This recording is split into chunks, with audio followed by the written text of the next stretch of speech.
आज की कहानी सच्ची सरकार।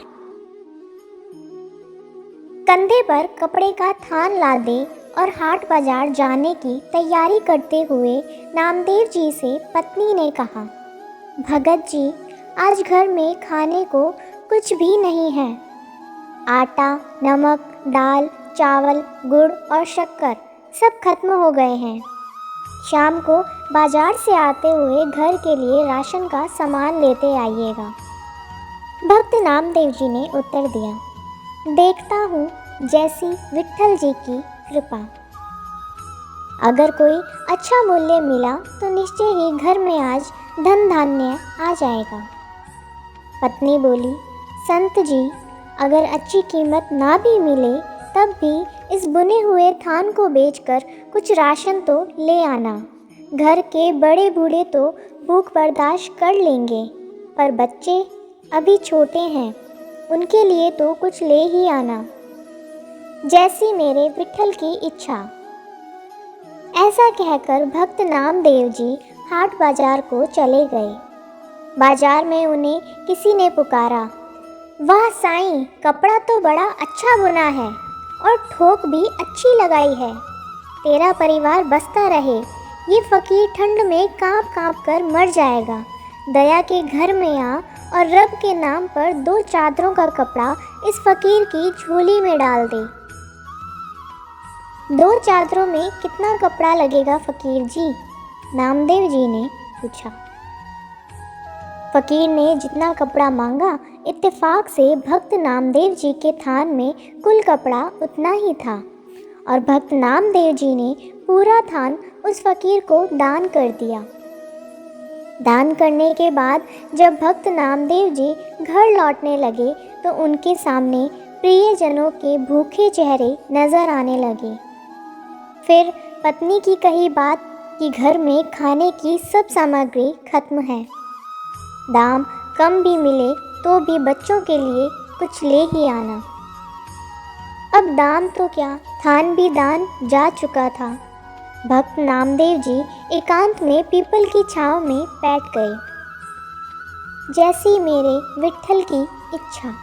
जब सारी सृष्टि की सार पूर्ति वो खुद करता है तो अब मेरे परिवार की सार भी वो ही करेगा। और फिर भक्त नामदेव जी अपने हरि विट्ठल के भजन में लीन हो गए। अब भगवान कहाँ रुकने वाले थे। भक्त नामदेव जी ने सारे परिवार की जिम्मेवारी अब उनके सुपुर्द जो कर दी थी। अब भगवान जी ने भक्त जी की झोपड़ी का दरवाज़ा खटखटाया। नामदेव जी की पत्नी ने पूछा, कौन है? नामदेव का घर यही है ना? भगवान जी ने पूछा। अंदर से आवाज़ आई, हाँ जी, यही है, आपको कुछ चाहिए? भगवान सोचने लगे कि धन्य है नामदेव जी का परिवार। घर में कुछ भी नहीं है, फिर भी हृदय में देने की, सहायता की जिज्ञासा है। भगवान बोले, दरवाज़ा खोलिए। लेकिन आप कौन? नामदेव जी की पत्नी फिर बोली। भगवान जी ने कहा, सेवक की क्या पहचान होती है भक्तानी? जैसे नामदेव जी विट्ठल के सेवक, वैसे ही मैं नामदेव जी का सेवक हूँ। ये राशन का सामान रखवा लो। पत्नी ने दरवाज़ा पूरा खोल दिया। फिर इतना राशन घर में उतरना शुरू हुआ कि घर के जीवों की घर में रहने की जगह ही कम पड़ गई। इतना सामान नामदेव जी ने भेजा है? मुझे नहीं लगता। पत्नी ने पूछा। भगवान जी ने कहा, हाँ भक्तानी, आज नामदेव का थान सच्ची सरकार ने खरीदा है। जो नामदेव का सामर्थ्य था उसने भुगता दिया और अब जो मेरी सरकार का सामर्थ्य है वो चुकता कर रही है। जगह और बताओ, सब कुछ आने वाला है भगत जी के घर में। शाम ढलने लगी थी और रात का अंधेरा अपने पांव पसारने लगा था। सामान रखवाते रखवाते पत्नी थक चुकी थी। बच्चे घर में अमीरी खुश थे। वो कभी बोरे से शक्कर निकाल कर खाते और कभी गुड़, कभी मेवे देखकर मन ललचाते और झोली भर भर कर मेवे लेकर बैठ जाते। उनके बाल मन अभी तक तृप्त नहीं हुए थे। भक्त नामदेव जी अभी तक घर नहीं आए थे, पर सामान आना लगातार जारी था। आखिर पत्नी ने हाथ जोड़कर कहा, सेवक जी, अब बाकी का सामान संत जी के आने के बाद ही आप ले आना। हमें उन्हें ढूंढने जाना है, क्योंकि वो अभी तक घर नहीं आए हैं। भगवान जी बोले, वो तो गांव के बाहर पीपल के नीचे बैठकर विट्ठल सरकार का भजन सिमरन कर रहे हैं।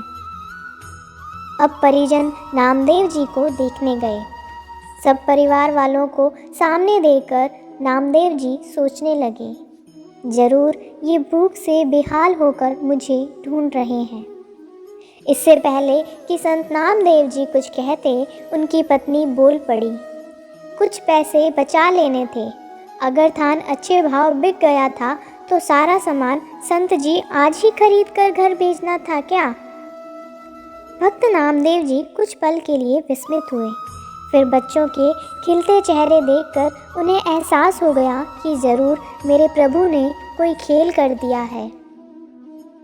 पत्नी ने कहा, सच्ची सरकार को आपने थान बेचा और वो तो सामान घर में भेजने से रुकते ही नहीं थे। पता नहीं कितने वर्षों तक का राशन दे गए। उनसे मिन्नत करके रुकवाया, बस करो, बाकी संत जी के आने के बाद उनसे पूछकर कहीं रखवाएंगे। भक्त नामदेव जी हंसने लगे और बोले, वो सच्ची सरकार है ही ऐसी, जब देना शुरू करती है तो सब लेने वाले थक जाते हैं।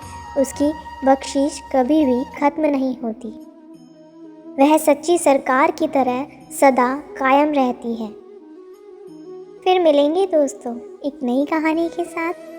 तब तक के लिए हंसते रहें, मुस्कुराते रहें, अपना ख्याल रखें और इसी तरह हमारे साथ जुड़े रहें। धन्यवाद। अगर आपको ये कहानी अच्छी लगी और इससे कुछ सीख मिली तो चैनल को सब्सक्राइब ज़रूर करें। आपका एक सब्सक्राइब हमें इसी तरह से नई नई कहानियाँ आपके लिए लाने के लिए प्रेरित करता है।